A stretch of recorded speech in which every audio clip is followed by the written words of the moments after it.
Hi, Patrick. Thanks for coming to my interview. I've been seeing your videos. I'm just amazed at what you're doing here, there in Donbass. I mean, you're probably the only foreigner journalist there on the ground. I mean, you're not from those five-star hotels in Kiev or New York. You are there on the ground, and I'm very interested to know about yourself first and what are you doing there. And if you can, maybe we can talk about the background. I mean, why do we have a Donbass now? This crisis and the whole historical. So, can you just maybe introduce yourself? How did you come to Donbass, and what is your background? Thanks for having me, first of all. And I'm from St. Louis, Missouri, in the United States. And I originally got involved with the situation here. Prior to here, I was actually in Crimea during the Crimean Spring, as they call it. I was there for the referendum where the people voted to break away from Ukraine and join Russia, and I witnessed everything there. Before I went there, I saw what the Western media was showing. Russian tanks making people get ready to vote and all this type of stuff. But I went there and I just saw the people meeting and saw a sea of Russian flags and saw just how happy the people were to have the chance to give their voice and their vote to leave Ukraine and join Russia. I was really surprised because before going to Crimea, I didn't really have a lot of background information on the situation with Ukraine, Crimea, and Russia. And I basically just kind of started to learn from the locals that were living it and go from there. And then as everything kind of settled down in Crimea and started to grow into Russia following the referendum. About a month after the referendum, I decided to come to Donetsk. And in Donetsk, it was just at the time when some of the unrest.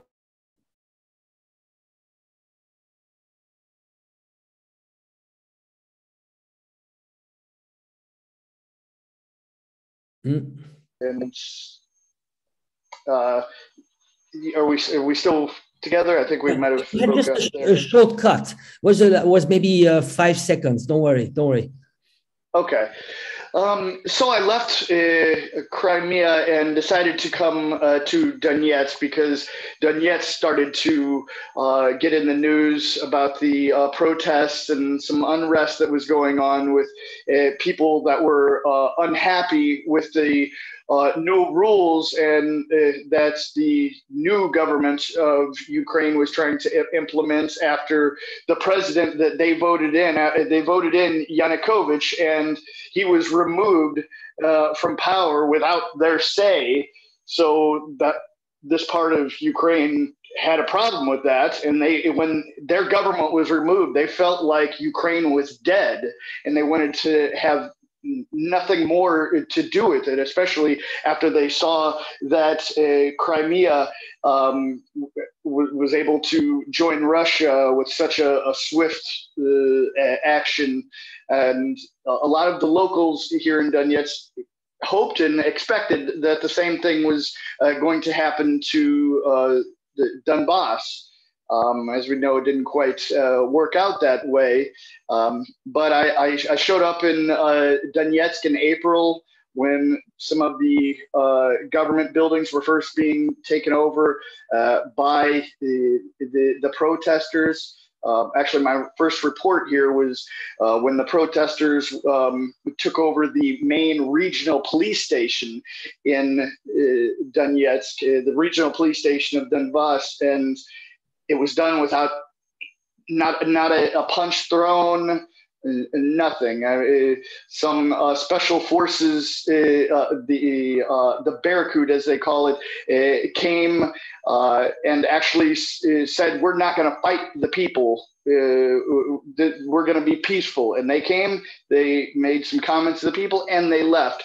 And the protesters gained control of the police station without, as I said, a punch, no fighting, no Molotov cocktails, anything like that. Just they gained control of the police station, because it wasn't like the protesters against the government here. It was more like the people that live in these areas are Russian, and whether they were part of the government or part of the protesters, deep inside, they all wanted the same thing. They saw the new government in Kiev trying to say that Russian language wasn't going to be taught in public schools anymore, and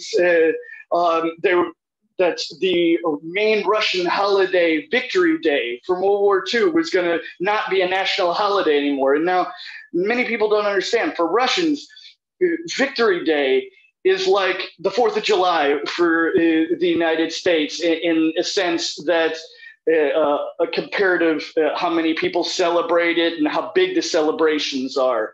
I mean, it's the Russian holiday. Because you have to realize in World War II, there was 26 million people killed in Russia, and it's really strong for the people. Go ahead. Absolutely, yes. So you mentioned April. So this is April 2014. I just want to give a little bit the background of what happened. So they call this the Maidan Revolution, but in fact, Maidan Revolution was a coup. So Yanukovych back then was actually negotiating with the EU and Russia. And basically the EU offered a package that was absolutely not interesting for Ukraine. So Yanukovych was very hesitant because it was a shock therapy for the economy. So basically liberalizing, and it would actually destroy lots of jobs. So back then you had this pressure from the West, and especially the EU, and heavy funding from NED, National Endowment for Democracy. So they were preparing a colored revolution.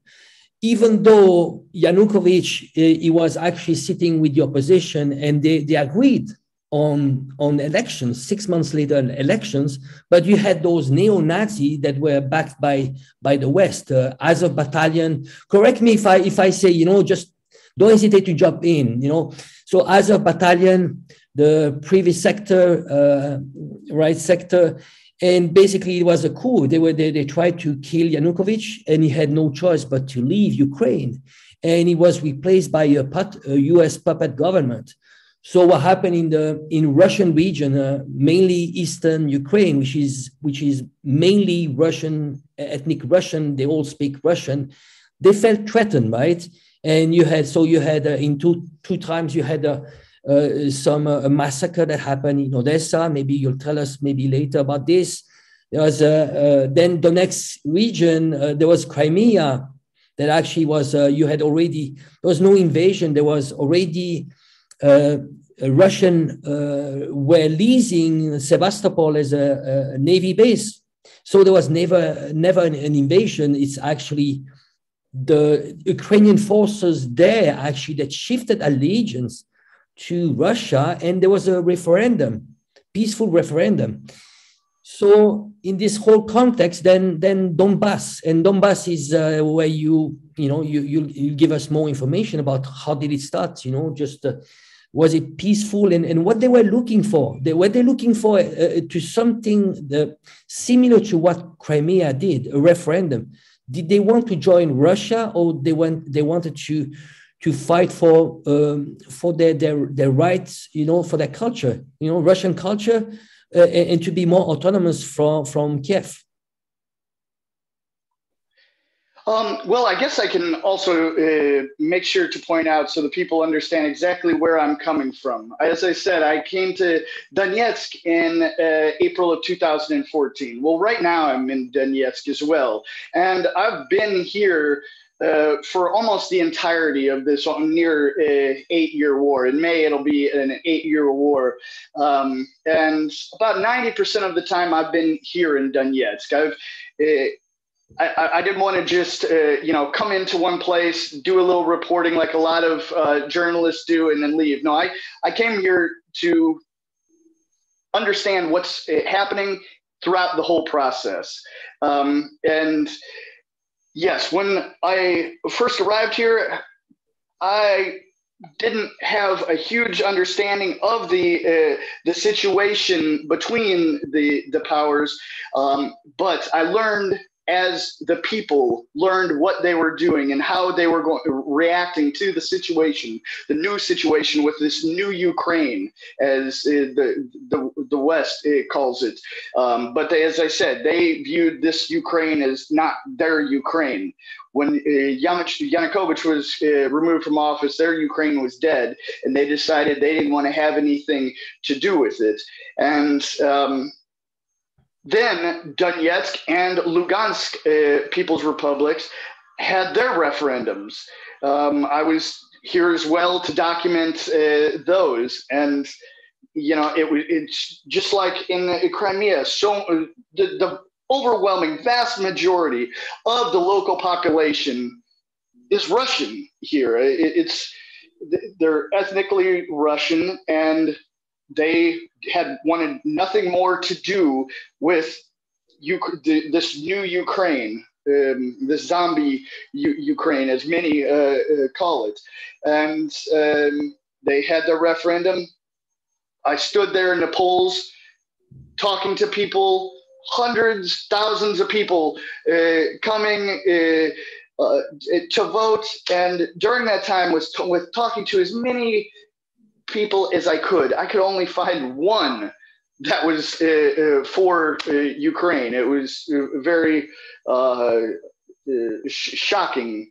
And as I've been here for so long, I understand, I've embedded with the local population. I mean, I met my wife here at the end of 2014. So I know exactly what the people here want and wanted, and they want to be part of Russia.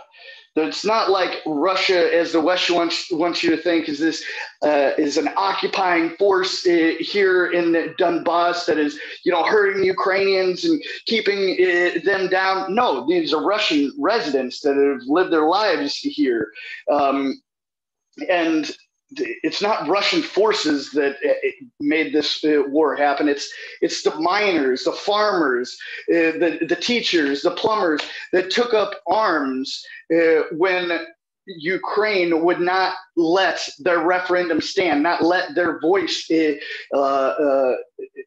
heard, not let them have the right to self-determination. When Ukraine attacked them for saying, we don't want to be part of you anymore. As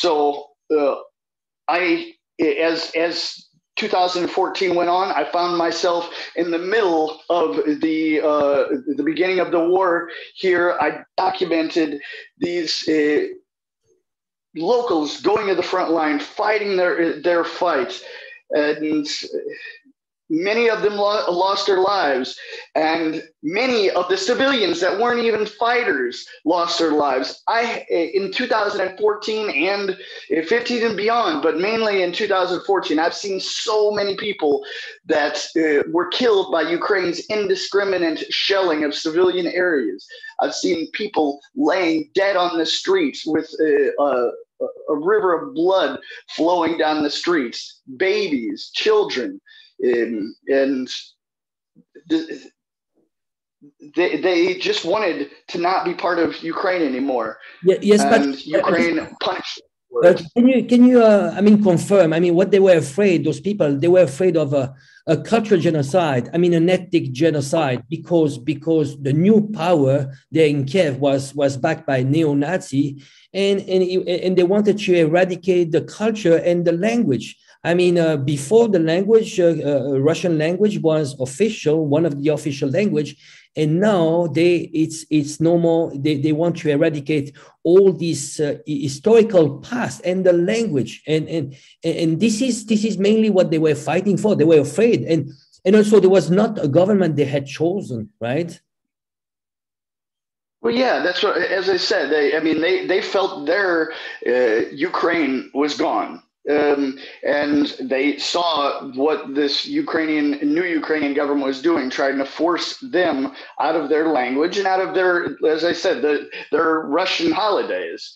Um, and they just didn't want to have anything to do with that, and that's why they voted to break away. Just because they were Russian and they wanted to be part of Russian, not this new Ukraine. Yes. So the people, they fought, and Ukraine just would not let it stand, them not being part of Ukraine. And like I said, a lot of them hoped that Russia was going to step in and absorb them like Crimea, but it didn't happen that way. We're in the 8th year of the war, but things are happening. Russia has been giving Russian citizenship to the residents of the Donetsk and Lugansk People's Republic. Close to 700,000 people have received Russian citizenship, and it's coming in steps. And I would say that the biggest hope now, as it's always been throughout this war, is that Donetsk and Lugansk People's Republic become part of Russia. That's what the local residents have wanted this whole time and want right now. Yes, just to go back. So we are talking about 8 years of war. And the figures, it's something like between 13 to 14,000 civilian population, right, that died. Mainly civilian population. Can you confirm that? I mean, also, I'd like to know something extremely important. Kiev has been saying all along that the Russian army were in Donbass. And we all know it's fake, but can you come from, I mean, you've been there for 8 years. Can you tell us what is the involvement of Russian army within Donbass, if there is any? And are they providing help? What kind of help? Are they providing weapons? Can you just debunk all those fake news that we are getting from the Western media? Well, I'll comment on the casualties. Right now, the newest number is 14,000, but in reality, in my opinion, I feel like it's so hard to estimate how many have really died, because just so many people were killed and put in mass graves because of the rotting corpses in the streets, both civilians and soldiers. So it's hard to say exactly how many people have died, but as far as Russian army here, that's ridiculous. I've met many Russians that have been part of the Donetsk People's Republic Army. I've met Serbians as well. I've met Italians. I've met French. These are volunteers. I saw off the top of my head, I forget which United States media it was, but one media source said there's over 10,000 Russian troops in Donbass right now. That's a total fabrication by the Western media and a total lie. There's definitely many Russians that, and I say Russians that were born in Russia and came here to volunteer to help. They felt it as their duty to help the Russian world, because regardless if here was part of Russia, when the war started, these are the Russian people, part of the Russian world, the Russian ethnic group. So, no, there hasn't been a Russian invasion. These are locals that took up arms and decided to fight. And yes, from many different countries, even the United States, there's some people that came and volunteered to fight in the Donetsk and Lugansk People's Republic Army. Have you seen, how about refugees? Have you seen from 2014, I mean, a wave of refugees, people that left the Donbass to go to Russia or other places? Do you have any figures when it comes to refugees? Because this is it's a big issue. I mean, it's damaging the whole Donbass. I mean, in which state is also Donbass at this moment when it comes to the economy? Well, you can say that in 2014, when the war was in the hottest, many people, I mean, we're talking over half the city, left. And now they're starting to, they've been starting to come back for years. But in 2014, I mean, the streets were empty. I mean, most of the people left Donetsk because you have to think Donetsk is on the front line. This isn't a capital that's, inland from the fronts. And, no, Donetsk has always been under direct shelling, whether it's the suburbs or the center itself. Now, of course, the center itself, it comes under shelling a lot less than the suburbs, which are the front line itself. And I myself, just in the past week, have gone talking to the people that live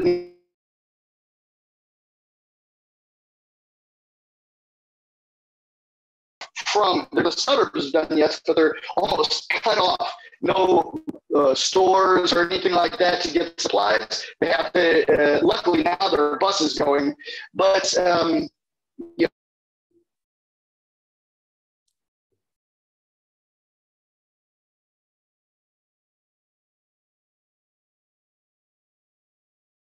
Patrick, I'm losing. Ah, you back. We had some problems. It was just 10 seconds, Patrick. So okay. Yeah, can you tell me about the? I mean, maybe we can go back. Come back to now. What is happening right now? You see, there's a lot of Western media. They say, well, there's lots of gathering of troops in Russia at the border with Ukraine, and there's also, there are more also tensions. Troops, Ukrainian troops that are getting closer to Donbass. What is it? Do you think it's they put it out of proportion? Is it the media putting this out of proportion, or is it like a real threat of war there?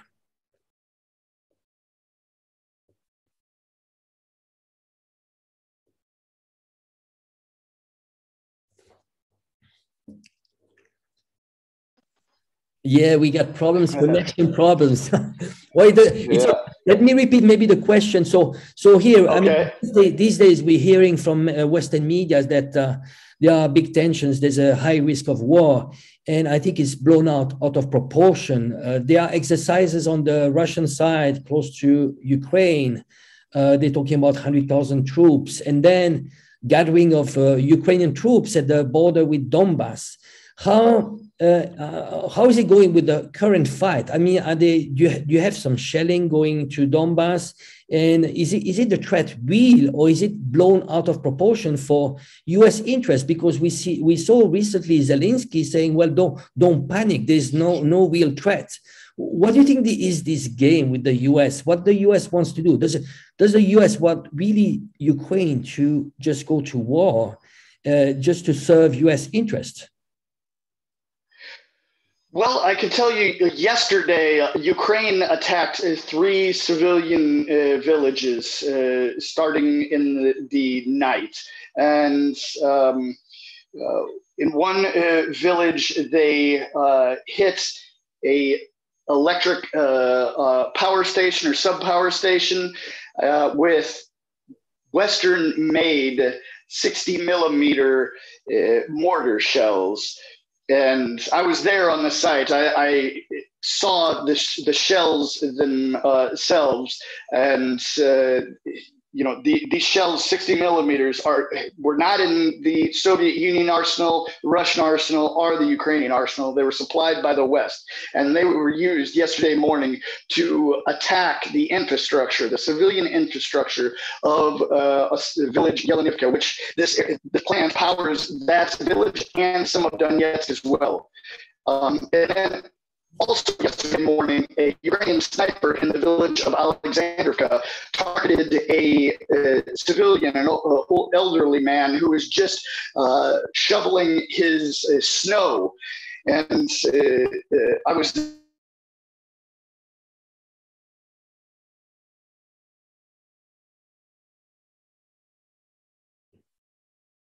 Oh, Patrick, I'm losing you again.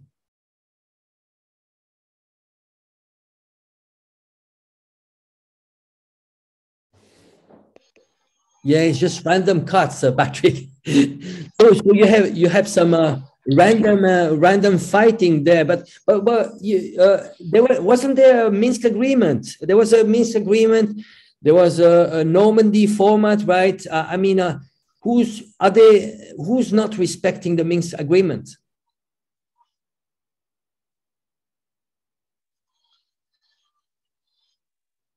Did you hear my? Yes, I'm just. I mentioned the Minsk agreement. There was a Minsk agreement between. There was a Normandy format, and they were supposed to abide to this agreement.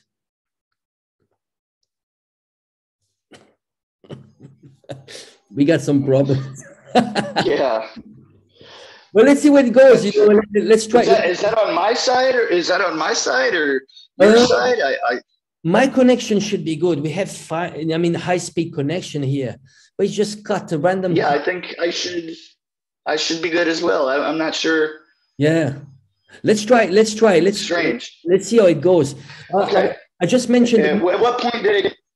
Yes, just the Minsk agreement. So there was a Minsk agreement. Was it like 2014-15? And there was this format, they called it a Normandy format, where you had Russia, Ukraine, France, and Germany. And so what does this Minsk agreement entitle? I mean, what is the content? And who's not respecting this agreement? I mean, did Donbass break this agreement, or is Ukraine breaking this agreement?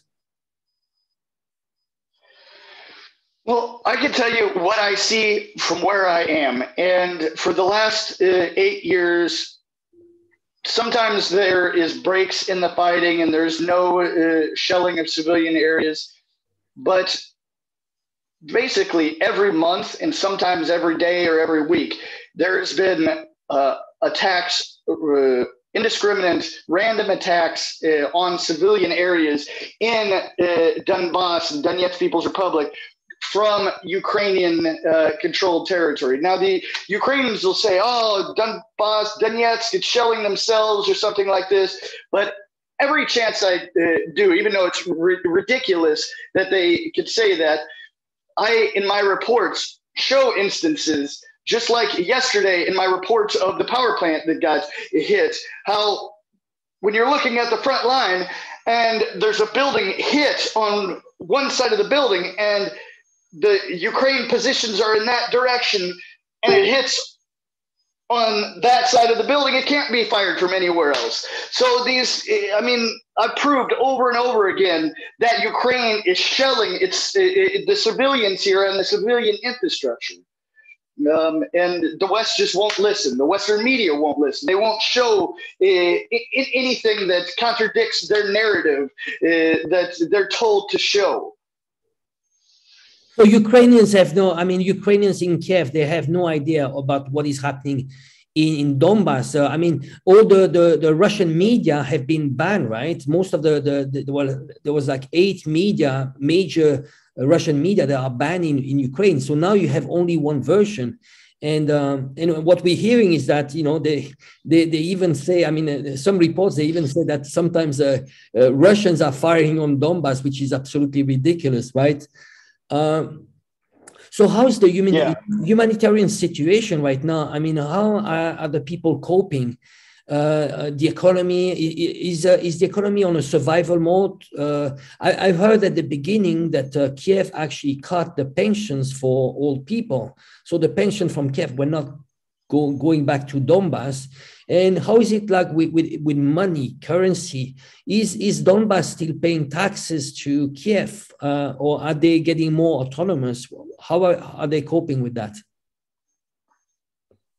No, there's no taxes paid to Kiev. That's for sure. And as far as the pensions, the Ukrainian pensions, the only way that people that are living in Donetsk could take their Ukrainian pensions if they went to Ukraine across the front line to get it. Now, the front line is closed right now. So literally the only way to get the Ukrainian pension is to go out of Russia and back into Ukraine from Russia to make a big kind of half moon.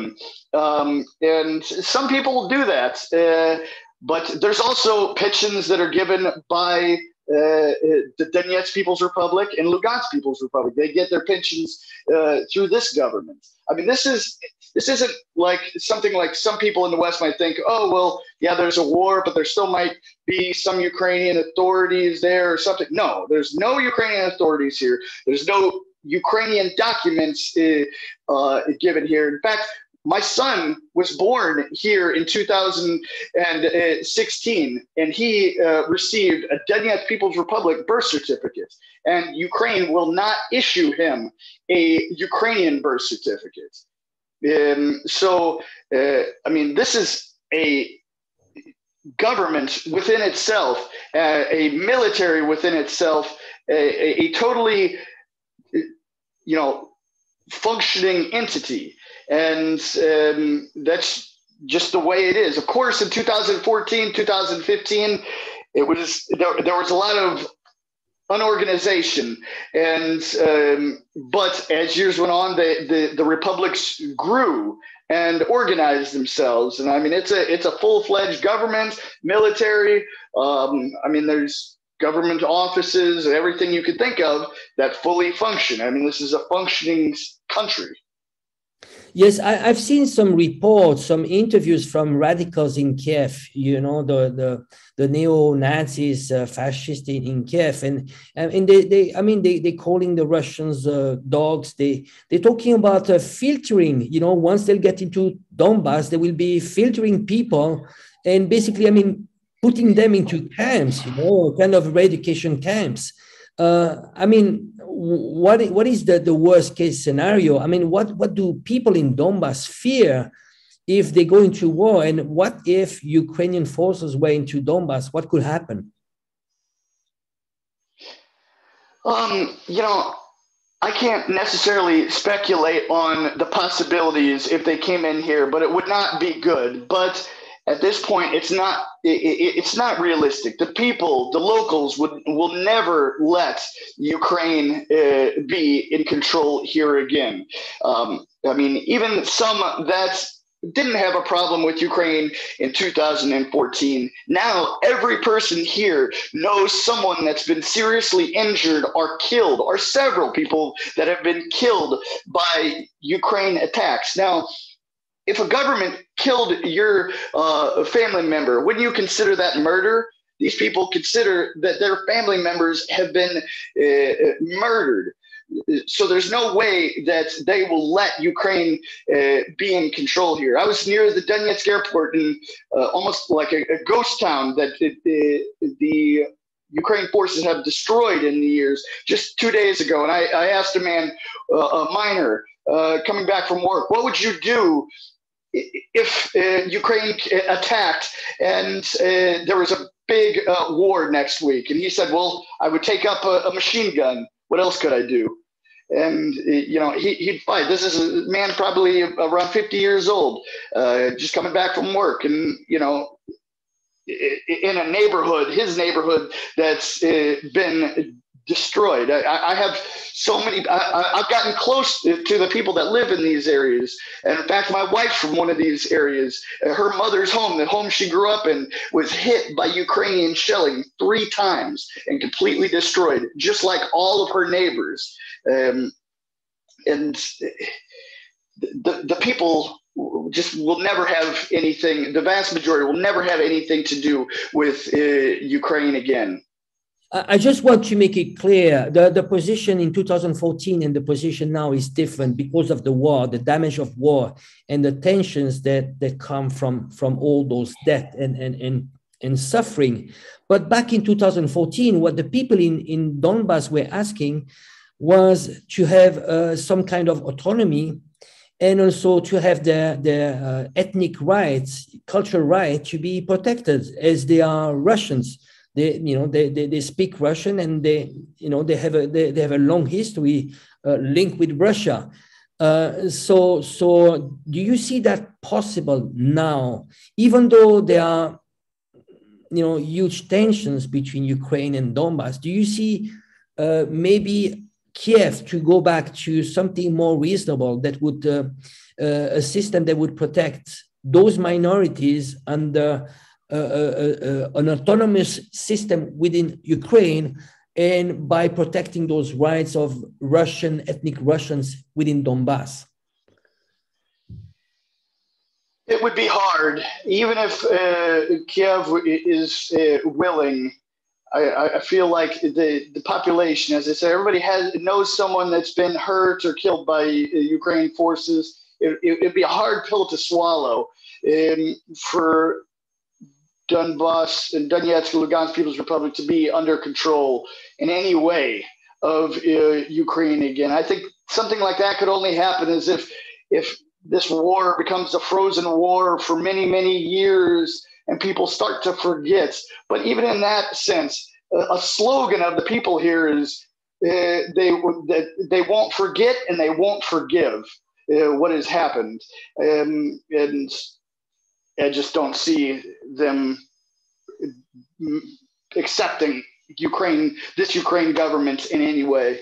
Yes, I just want to add something. I mean, if people were asking Donbass if they could join the Russian Federation, there would be an overwhelming majority that would like to join the Russian Federation. But on the side of Russia, it is not something that they want. They are willing to accept people from Donbass, to give them passport to move to Russia, but they wouldn't want to annex Donbass, integrate Donbass. Can you confirm that?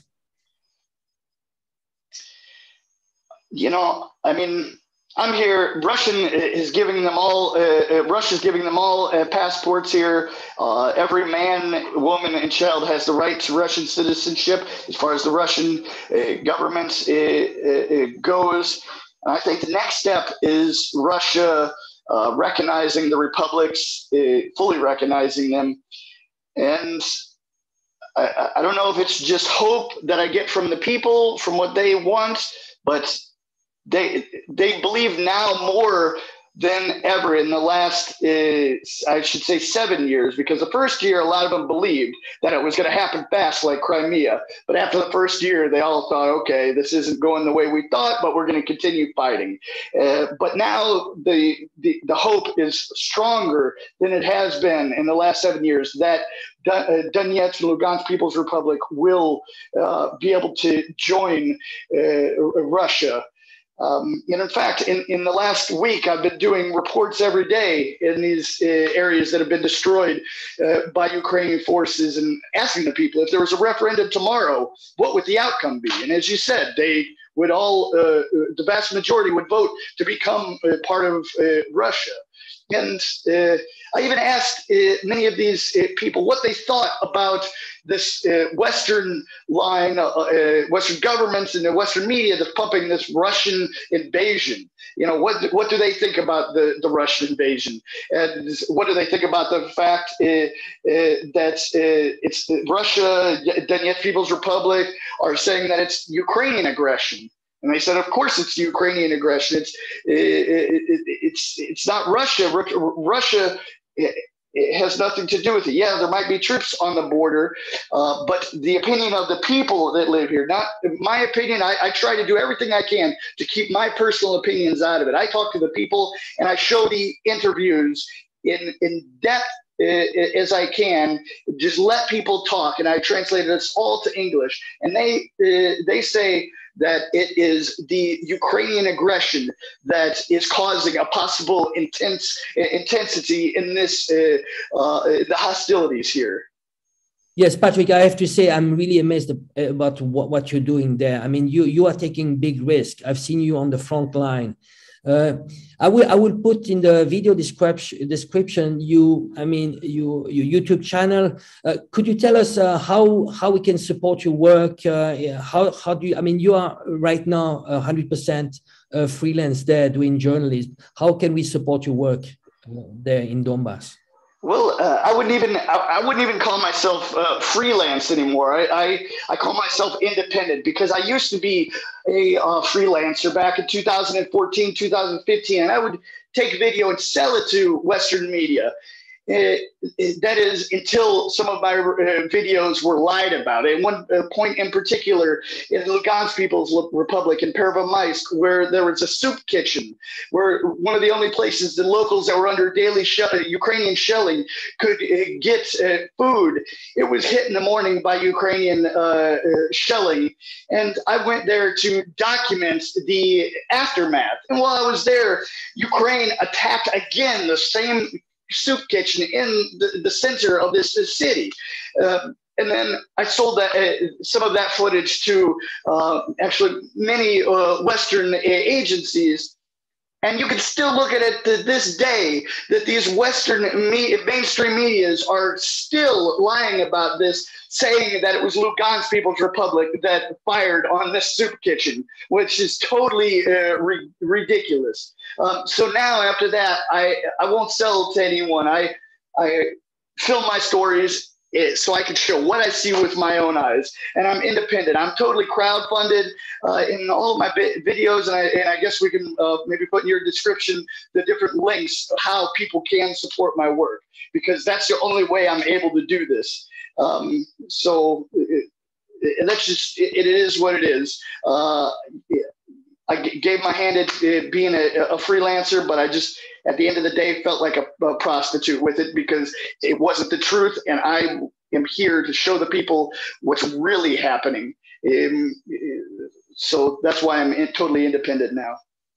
Patrick, I have to say I have a great respect for what you are doing. It is essential. People like you, they need to get the story out, and I'll do whatever I can to help you.